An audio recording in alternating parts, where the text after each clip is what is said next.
बिस्मिल्लाहिर्रहमानिर्रहीम। अस्सलामुअलैकुम वरहमतुल्लाहि वबरकातुहू। प्यारी तालिबात, उम्मीद है कि आप सब खैरियत से होंगी। बाब चुहारम का सबक नंबर 3 हमारा चल रहा था, जो कि है हुकूकुल इबाद। और हमने बात जानी कि हुकूक की दो किस्में होती हैं, हुकूक अल्लाह और दूसरी होती है हुकूकुल इबाद। हुकूक अल्लाह से मुराद अल्लाह ताला के हकूक़ और हुकूकुल इबाद से मुराद उसके बंदों के हकूक़ हैं। और बंदों के हकूक़ अल्लाह ताला उस वक्त तक माफ़ नहीं करेंगे जब तक बंदा खुद माफ़ नहीं कर देता। ये सारी बातें हमने पिछले सबक में जानी थी। और हमने पिछले सबक में हमने यतीमों के हकूक़ पढ़े थे और उस हवाले से कुरानी अहकामात, आप सल्लल्लाहु अलैहि वसल्लम की तालीमात और सहाबा इकराम का तर्ज़ अमल भी हमने पढ़ा। आज हमने पढ़ना है बेवाओं के हकूक़। बेवा के साथ इंसानी तरीक़ में जो जुल्म रवा रखा गया, यानी जो जुल्म किया गया, वह इंतहाई दर्दनाक है।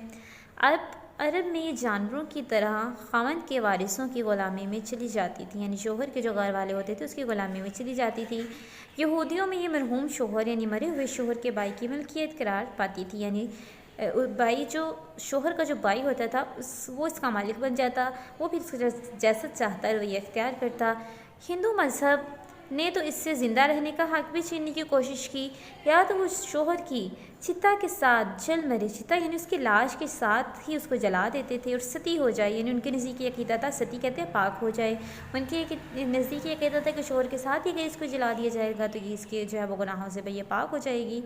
और वरना सारी उम्र लानत और नहुसत की अलामत बनकर सोग में गुजारते। सोग कहते हैं गम को, गम करने को।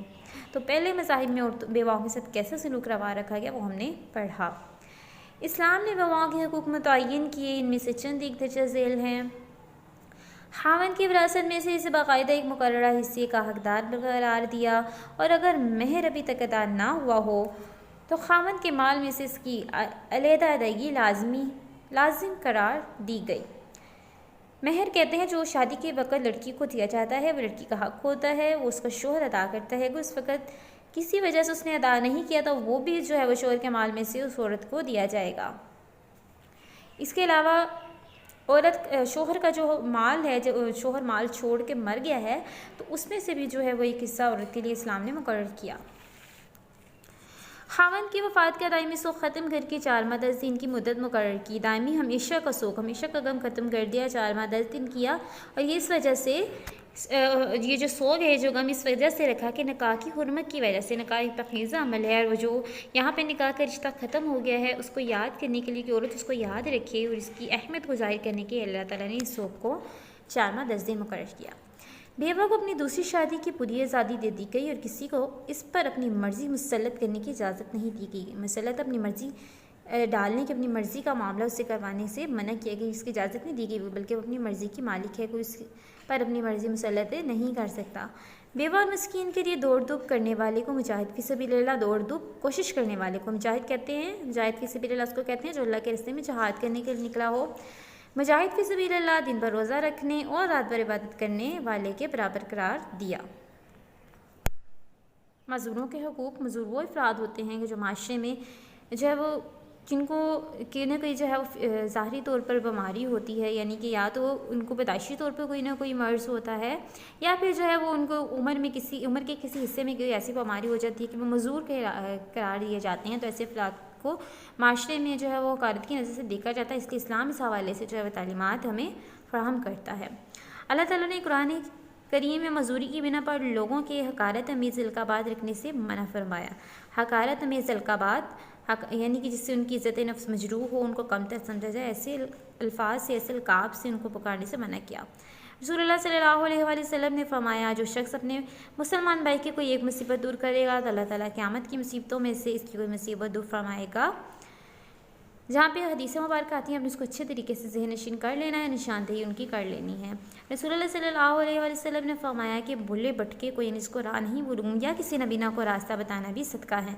नबीना जिसकी आंखें नहीं है उसको भी तो मज़दूर ही करार दिया जाता है। तो यहाँ पर मज़दूरों के हवाले से सल्लल्लाहु अलैहि वसल्लम ने फरमाया। बीमार की आदत को लाजमी करार दिया। बीमार जो है उसकी आदत, उसका हाल चाल पूछने को। आयादत के मानी अरबी में सिर्फ बीमार पुरसी के लिए जाना नहीं है, सिर्फ उसकी बीमार को देखने जाना नहीं है, बल्कि इसकी तीमारदारी और ख़िदमत भी आयादत में शामिल है। तीमारदारी भी कहते हैं खिदमत करने को, उसकी ज़रूरियात पूरी करने को, ये भी आयादत में शामिल है। जो शख्स किसी बीमार की बीमारी की वजह से मौजूर हो गया है तो उसके मुतल्लिकीन पर लाजिम है कि इसकी खिदमत गुज़ारी में हाजिर रहें। मुतल्लिकीन यानी इसके जो रिश्तेदार हैं जिससे ताल्लुक़ रखते हैं उन पर लाजिम है कि उसकी खिदमत भी करें। मज़दूरों से कोई ऐसा काम ना लिया जाए जो उनके लिए तंगी और हर्ज का बाइस हो। सूरतुल फतह में नबीना, लंगड़े और मरीज़ का नाम लेकर फरमाया गया है कि इन पर जहाद में शमूलियत लाजिम नहीं। सूरतुल तौबा में ज़ौफ़ा के साथ भी जहाद वगैरह के सिलसिले में नरमी बढ़ती गई है, नरमी की गई है। यानी सूरतुल फतह में जो नबीना है, लंगड़े हैं, मरीज़ है, उनके बारे में ये कहा गया है कि अगर वो जहाद में नहीं शामिल हो रहे हैं तो उन पर कोई हर्ज नहीं, कोई गुनाह नहीं, क्योंकि वो मज़दूर है। तो यहाँ से भी पता चल गया कि मज़दूरों के साथ जो है वो नरमी का मामला करना चाहिए। मज़दूर इंसान दरअसल बेबस होता है, वो बाज़ काम खुद सर अंजाम देने के काबिल नहीं होता। इस्लामी माशरे की तो बुनियाद ही इंसानी हमदर्दी पर है। पर इस हमदर्दी का हक़दार मज़दूर इंसान से ज़्यादा और कौन हो सकता है। अल्लाह ताला मज़दूरों के अपने हक़ूक़ को इबादत के सिलसिले में रवायतें और रुख्सत दी गई, यानी अल्लाह ताला ने भी रुख्सत दे दी है। फिर हमें जहाद के बारे में पढ़ा कि अल्लाह ने भी उनको इबादत में रुख्सत देती है, तो फिर अल्लाह के बंदे क्यों नहीं थे। ये बात बंदों के लिए तरगीब व दर्जा रखती है ना, उनको इसकी तरफ माइल करना है कि वो भी इनके साथ नरमी और रवायतें बढ़ती और इनकी तंगी और परेशानी दूर करने में इनका हाथ बटाएं, इनका साथ दें। अल्लाह ताला ने बीमार और मज़दूर की खिदमत को खुद अपनी खिदमत करार दिया है। इसमें गवाही करने वाले को क़यामत के दिन ज़िल्लत और नदामत का सामना करना पड़ेगा। अल्लाह ताला ने उनकी खिदमत को अपनी खिदमत करार दी कि अहमियत, इस बात की अहमियत को वाज़ेह किया है कि उनकी खिदमत करना कितनी बड़ी नेकी है और कितना दर्जा है, और उनके साथ बुरा सलूक करने जो है वो अल्लाह ताला की नाराज़गी को दावत देना है। अगर अल्लाह ताला ने हमें मज़दूरी से महफूज रखा है तो इसका फ़ज़ल व एहसान है हम पर भी लाजिम है कि अल्लाह के इस फ़ज़ल व एहसान का शुक्र करें।